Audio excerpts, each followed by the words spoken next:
Iran America Israel युद्ध में America और इजराइल की बुरी तरीके से लग चुकी है। सोचिए, इजराइल पर तुर्की हमलावर है, उसने साफ कहा है कि इसको गिरफ्तार करो, जेल में डालो, ये मानवता का दुश्मन है। वहीं दूसरी तरफ अमेरिका में ट्रंप की रैली में विरोध हो रहा है। सोचिए, मिड टर्म इलेक्शन चल रहे हैं, उसके लिए कैंपेन करने पहुंचे थे डोनाल्ड ट्रंप, वहां पर उनकी रैली में विरोध हुआ है।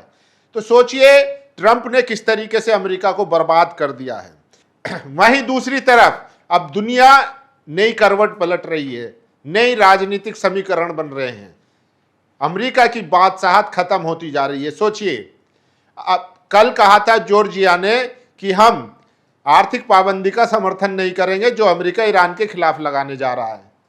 आज जो है कनाडा के पीएम ने साफ कहा है कि हम अमेरिका के साथ डील नहीं करेंगे, क्योंकि ये डील नहीं है, ये हमारे ऊपर गुलामी थोप रहे हैं और हम ऐसी किसी भी डील को एक्सेप्ट नहीं करेंगे जिसमें हमारे देश के हितों की रक्षा ना हो। सोचिए, कनाडा ने खुलकर विरोध कर दिया है, उसका सीधे तौर पर मना कर दिया है कि कोई ट्रेड डील नहीं होगी, बल्कि उसकी जगह हम तमाम दूसरे देशों से अपने संबंध बनाएंगे और हम पर कोई दबाव नहीं बना सकता। तो ट्रंप को मुंह की खानी पड़ी है। जॉर्जिया ने कहा है साफ कि हम ईरान पर आर्थिक पाबंदी का समर्थन नहीं करते, कतई नहीं करते। और साथ ही साथ अब तो ईरान के जो राष्ट्रपति है मसूद पेजेश्कियान, उन्होंने ऐलान कर दिया है कि अगर किसी ने भी अमेरिका की आर्थिक पाबंदी का समर्थन किया या उसका साथ दिया और ईरान के खिलाफ जाने की हिमाकत की, तो पर्शियन गल्फ से, स्ट्रेट ऑफ हॉर्मुज से तेल का एक कतरा भी नहीं ले जा सकता। सोचिए, और अगर ऐसा होता है तो फिर पूरी दुनिया आर्थिक मंदी का सामना करेगी। ये मसूद पेजेश्कियान ने धमकी दी है, चेतावनी दी है अमेरिका को, साथ ही साथ उन देशों को भी जो सोचता है कि हम अमेरिका के साथ मिलकर ईरान पर पाबंदी लगा लेंगे और दबाव बनाकर स्ट्रेट ऑफ हॉर्मुज खुलवाने का काम करेंगे। लेकिन सोचिए, 5 महीने पहले जब ये युद्ध शुरू हुआ था, 28 फरवरी को अचानक हमला कर दिया गया, ईरान के लीडर शहीद आयतुल्लाह खामेनी साहब को शहीद कर दिया गया, तब वो सरवाइव कर गया। उसके बाद समुद्री रास्ते से उसको निशाना बनाया गया, तब वो सरवाइव कर गया। इसके अलावा इस्फहान में, नेतांज में हेलीकॉप्टर इन्होंने अपने उतारे, फाइटर जेट अपने उतारे, ईरान के चरवाहों ने दौड़ाकर मारा अपनी राइफलों से। सोचिए, F-35 गिरा दिया।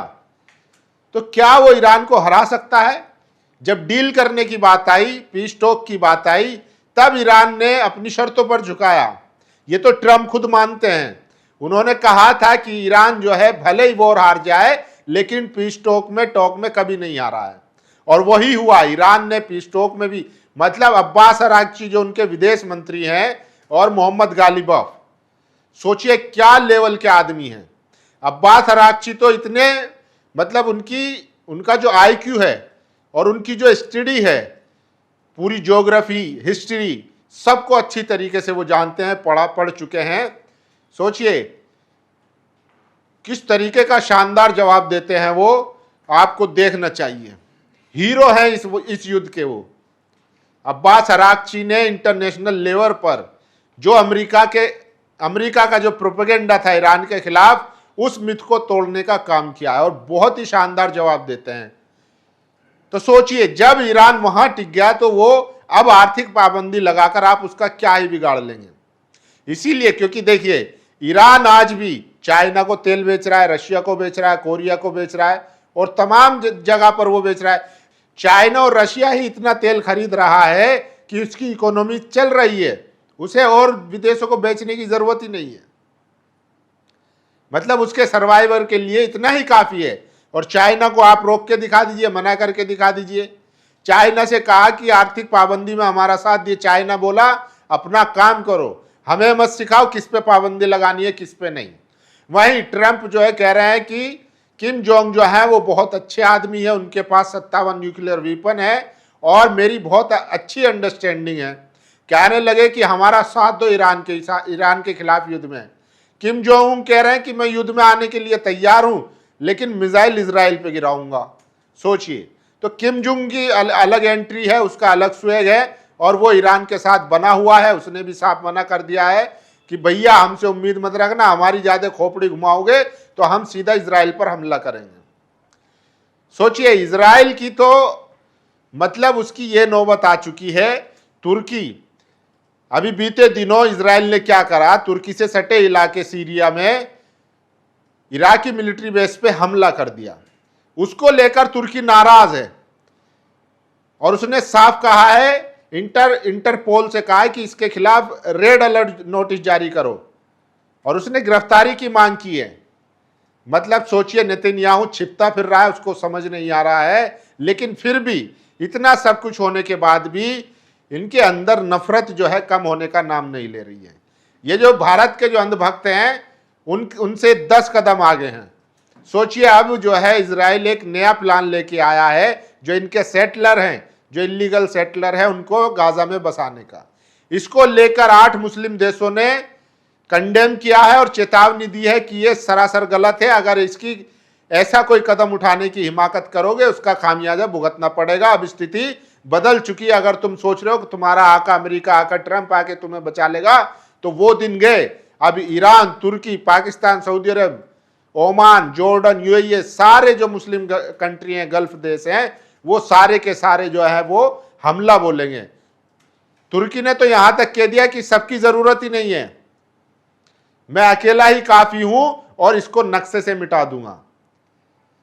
तो सोचिए, इजराइल की मुसीबत लगातार बढ़ती जा रही है और उसके खिलाफ तुर्की हो, ईरान हो। ईरान ने तो साफ कहा है कि जब तक फिलिस्तीन आजाद नहीं होगा तब तक हम इजराइल को छोड़ेंगे नहीं, इसको नक्शे से मिटाकर दम लेंगे। और सोचिए, ये देखिए, ये वहां के रब्बी हैं डेविड यूसुफ, कितने कट्टरपंथी हैं, कितनी खतरनाक सोच है इनकी। सोचिए, कह रहे हैं कि गाजा में रहने वालों का कोई राइट्स ही नहीं है, उन्हें जीने का अधिकार ही नहीं है।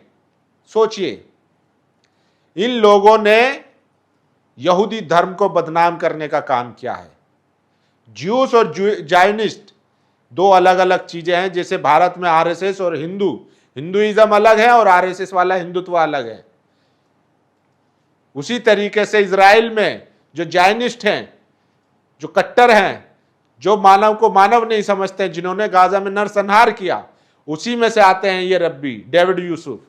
कह रहे हैं कि गाजा में जो लोग हैं उनको अधिकार, उनके राइट्स ही नहीं है, वो इंसान ही नहीं है, उन्हें जीने का भी अधिकार नहीं है। सोचिए, इन लोगों की सोच आपको बताती है। सोचिए, अगर ये अभी तो इतना सा इजराइल है, अगर ये ग्रेटर इजराइल बन गया तो फिर दुनिया में क्या करेगा, तबाही मचाएगा। लेकिन इसको पता नहीं है कि अभी ईरान है, तुर्की है। ईरान ने तो मिसाइल मार मार कर इसकी हालत बिगाड़ दी है। इसीलिए जो प्रधानमंत्री है नेतन्याहू, वो छिपता फिर रहा है।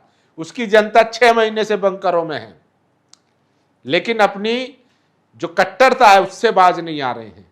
इन्हीं के अभी एक मंत्री बेन गुवीर, जो कसाई है, कसाई कहते हैं उसको, कह रहा है कि गाजा में तो 30 से 40 बच्चे रोज मरने चाहिए।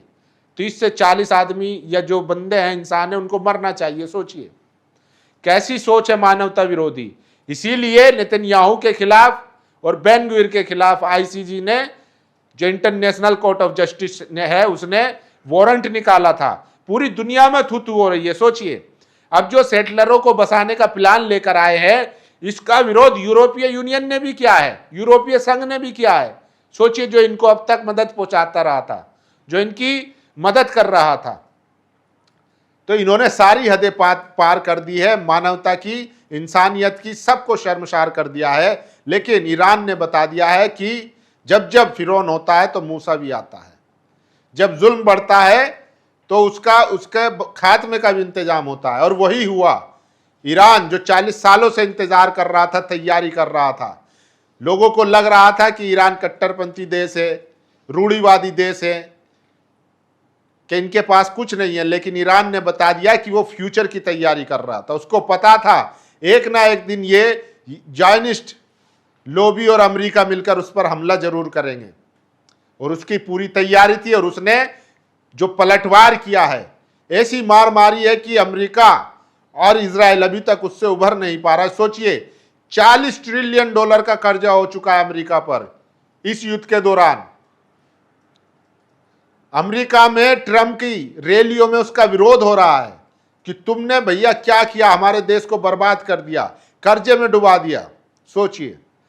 और वहीं दूसरी तरफ मिडिल ईस्ट का पूरा जो रणनीति थी वो पूरा बदल रहा है, क्योंकि अब वहां पर सुपर पावर जो है ईरान है और मुस्लिम देश आपस में नहीं लड़ रहे इस बार। ईरान ने तो साफ साफ कहा है कि भैया रीजन के लिए, क्षेत्र के लिए खाड़ी देशों के तमाम राज्यों की तरफ से हमारे पास मैसेज आ रहे हैं कि एक सिक्योरिटी काउंसिल बनाई जाए जो खाड़ी देशों की रक्षा कर सके। सोचिए, सऊदी अरब भाग गया था कि अमेरिका के बस की बात नहीं है, इसीलिए उसने पाकिस्तान और तुर्की के साथ पैक्ट कर दिया कि भैया अगर किसी भी देश पर हमला होगा तो तीनों पर हमला माना जाएगा। उसी तरीके से तमाम देश कह रहे हैं ईरान से भी, भैया हमारी सिक्योरिटी की जिम्मेदारी लो और सब मिलकर एक सिक्योरिटी काउंसिल बनाते हैं जो मिडिल ईस्ट की रक्षा करेगी। और सोचिए, यूएई ने तो ईरान के डर से जो उसके पेट्रो की फैक्ट्रियां हैं जहां पर ऑयल रिफाइन होता है वहां जाले लगा दिए। सोचिए, क्या लगता है ये जाले जो हैं ईरान की मिसाइल को रोक पाएंगे? आईआरजीसी के जो सिक्योरिटी चीफ है उन्होंने कहा है कि अमेरिका इस गफलत में ना रहे कि वो ईरान पर आर्थिक पाबंदी लगा देगा या ऐसा कर भी सकता है। वो ये भूल गया है शायद कि हमारे निशाने पर खाड़ी देशों में, खासकर दुबई में कितनी अमेरिकन कंपनियां हैं हमारे निशाने पर हैं। युद्ध के दौरान हमने उनको निशाना नहीं बनाया था क्योंकि हम युद्ध के नियमों का पालन कर रहे थे। अगर हमारे ऊपर आर्थिक पाबंदी लगाने की कोशिश करी और अगर कोई भी देश उसमें शामिल हुआ तो गल्फ से एक बूंद भी जो है तेल नहीं ले जा पाएगा, पहली बात। दूसरी बात, चीफ ने कहा है कि भैया पूरे खाड़ी देशों में जितने भी अमेरिकी कंपनियां हैं उनको तबाह और बर्बाद कर दिया जाएगा। फिर आपको पता चलेगा कि आर्थिक पाबंदी या आर्थिक मंदी क्या होती है और आर्थिक वॉर क्या होता है, इकोनॉमिक वॉर क्या होता है, वो आपको समझ जाएगा। तो सोचिए, पिछले 6 महीने में ईरान ने अमेरिका को घुटनों पे ला दिया है, उसके इंटरनल बहुत टूट फूट पड़ रही है। यूएस आर्मी चीफ जो है पीठ हैशटैग से लड़ रहे हैं, ट्रंप का रैलियों में बाइकाट हो रहा है। इजराइल में नेतन्याहू छिपता फिर रहा है, तुर्की कह रहा है कि इसको देखते ही हम पकड़ लेंगे और फिर इसको हम निपटा देंगे। तो लगातार जो है दोनों की मुसीबत बढ़ती जा रही है, देश बदल रहा है। कनाडा ने ट्रेड डील खत्म कर दी है, जॉर्जिया ने साफ मना कर दिया है कि हम आर्थिक पाबंदी में आपका समर्थन नहीं देंगे। चाइना ने कहा अपनी औकात में रहो। तो पूरी तरीके से पूरी दुनिया में अब कोई अमेरिका को सुन नहीं रहा है। ईरान नई सुपर पावर बनकर उभरा है और ईरान ने कहा है कि अगर तेल ले जाना है तो हमारी शर्तें पूरी करो और तेल ले जाओ।